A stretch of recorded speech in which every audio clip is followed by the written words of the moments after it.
in the ice as it inched its way towards the lake. And that almost shiny appearance on the rock face was also caused by the ice. It's called glacial polish. Looking over on the left, the ridge of land that starts at Eagle Point and rises to meet the mountains is known as a moraine.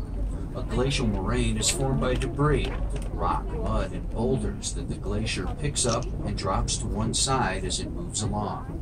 Just to the south of that ridge is Cascade Lake, and further south, Fallen Leaf Lake. They, like Emerald Bay, were formed by glaciers. Had the glacier that formed this bay been less active, had it done less in its power of gouging and scraping, had it not done the job that it did, Emerald Bay would be a lake. Once again, looking ahead just to the left, you'll notice a large tent-shaped scar on the side of the mountain, a slide area brought about by both man and nature. In 1913, the first road to Emerald Bay was blasted out of the side of that mountain. Some 13 years later, in 1926, a rock slide closed the road for a short time. But in 1955, on Christmas Eve, Mother Nature let go, and in an instant, a tremendous 600-foot avalanche had obliterated the road. It took more than a year to blast out a new roadway, and to this day, local people still don't completely trust the surface tension of that rock face and tend to drive past the area in a hurry. By the way, that slide area is on the lower part of one of Maggie's Peaks, named after the daughter of a previous landowner here in Emerald Bay.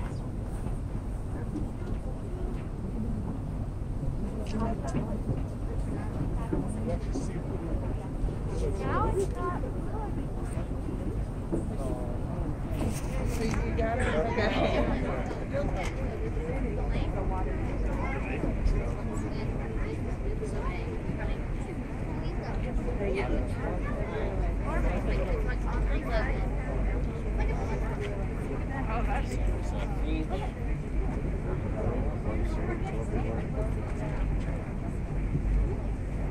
Once you come around this mountain here, you will see the peak that you wanted to go to.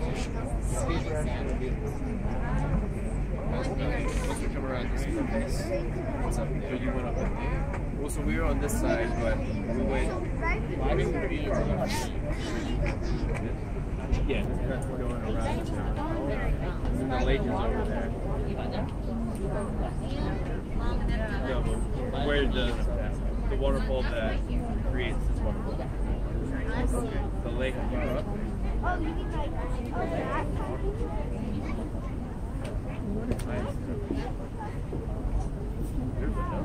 Now you can see what was written. It's like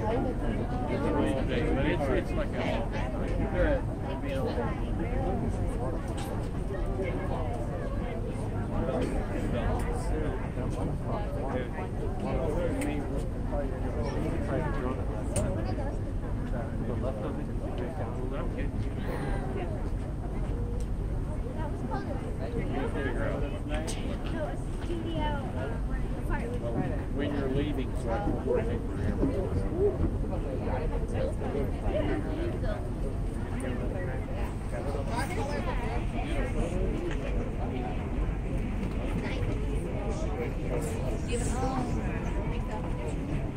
We still have time.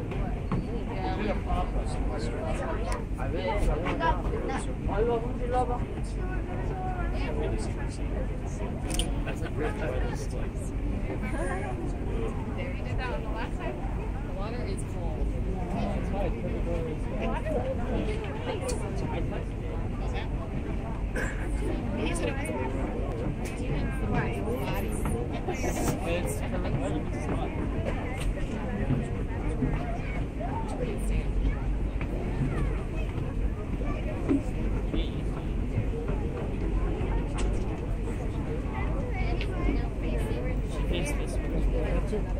Looking off the starboard side, you'll notice some buoys and a small pier, marking the location of the Emerald Bay Boat Camp, administered by the California State Parks Department. Here, boaters may tie up to buoys and move their tents and sleeping bags ashore, or they can sleep aboard their boat. They're allowed to stay 7 days.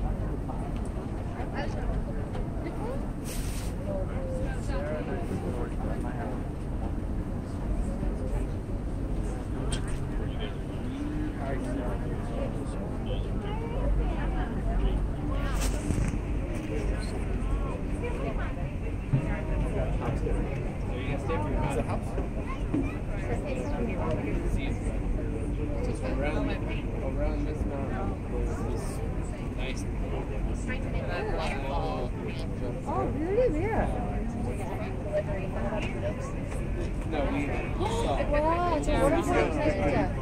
지금 워터폴이자 눈이 아니고.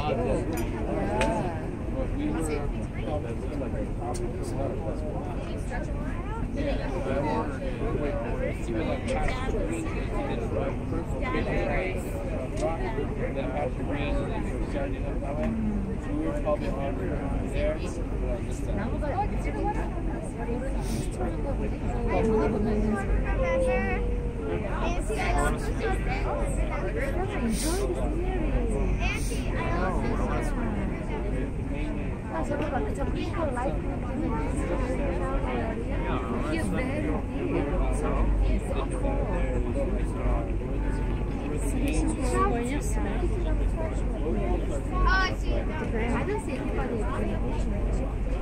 What's that?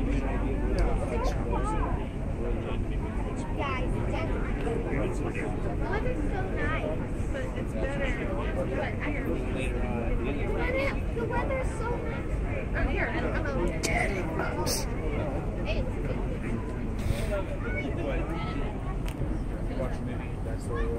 we're gonna be good. Yeah.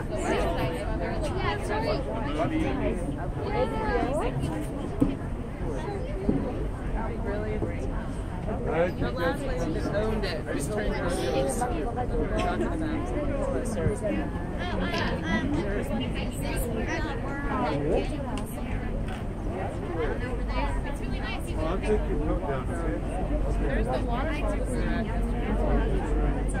Coming up off the port bow is Fannet Island, the only island in Lake Tahoe.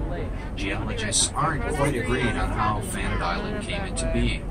It could be an outcropping of very hard rock that resisted the glacier that carved out the rest of the bay. Or it could be a granite monolith that was carried down from higher elevations and deposited here by the glacier. However it happened, its beauty and solitude helps make Emerald Bay one of the most photographed bodies of water in the world. As we come closer to the island, you'll notice a stone structure at its summit called the Tea House. This tea house was constructed in conjunction with the building of Vikingsholm Castle, which you can see among the trees on the shoreline just ahead off the bow. In 1928, a wealthy California heiress, Mrs. Laura J. Knight, purchased the head of the bay, including the island, a total of 230 acres, for a reported $250,000. She wanted to build a summer home that would fit well into the alpine surroundings. Because Emerald Bay looked so much like a Scandinavian fjord, she decided that a Viking castle would be most appropriate. Mrs. Knight and her designer architect went to Denmark, Norway, Sweden, and Finland to study the Scandinavian architecture of old churches, homes, and castles. Structures dating back 1,200 years that would be faithfully reproduced in the building of Mrs. Knight's Castle in the Sky. Construction began in the fall of 1928, with the workers laying the main foundation before the winter snows came. They returned in the spring of '29, nearly 200 strong, carpenters, craftsmen, and laborers setting up camp at the construction site.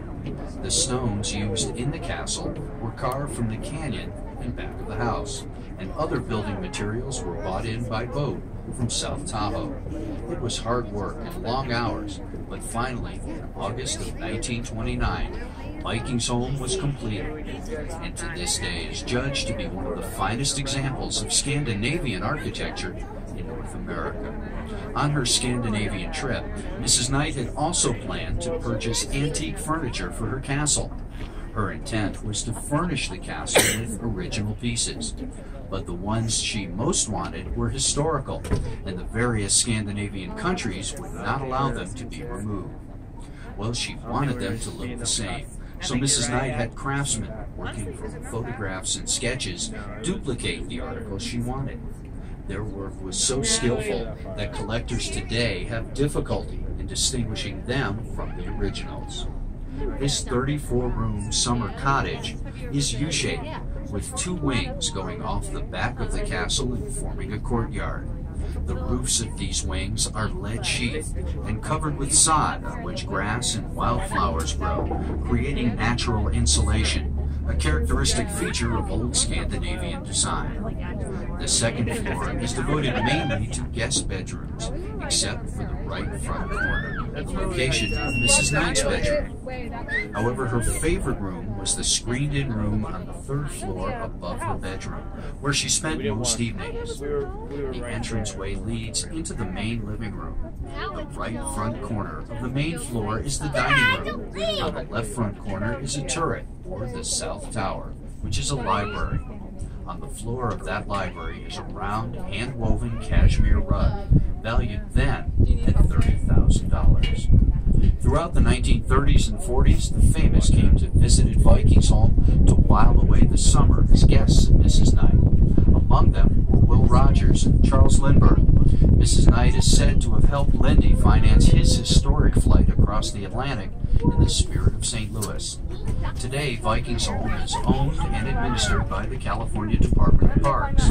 During the summer season, the castle is open for walking tours from 10 a.m. to 4 p.m. every half hour. By the way, to the left of the castle, you'll see a stream entering the bay. That's Eagle Creek, which flows down from Eagle Falls, located on the side of the mountain just up behind the They're castle. aggressive. Well, we were done before, and the one came up and started trying to get food for me. They'll bite you. Remember when I was telling you Go see it back.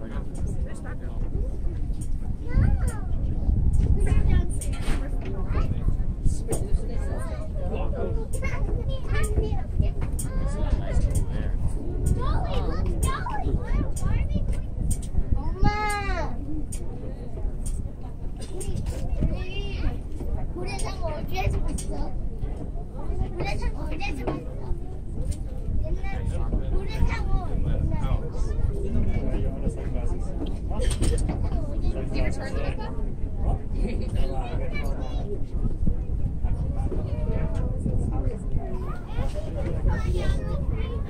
Your call. I'll take a quick picture of you with that in the background. I promise it'll be fast. Alright, on the count of 3. 1, 2, great. You want one of you and Jeff? And Alex? And Emma? Emma, you want to get a picture? Smile. Turn around. Quick.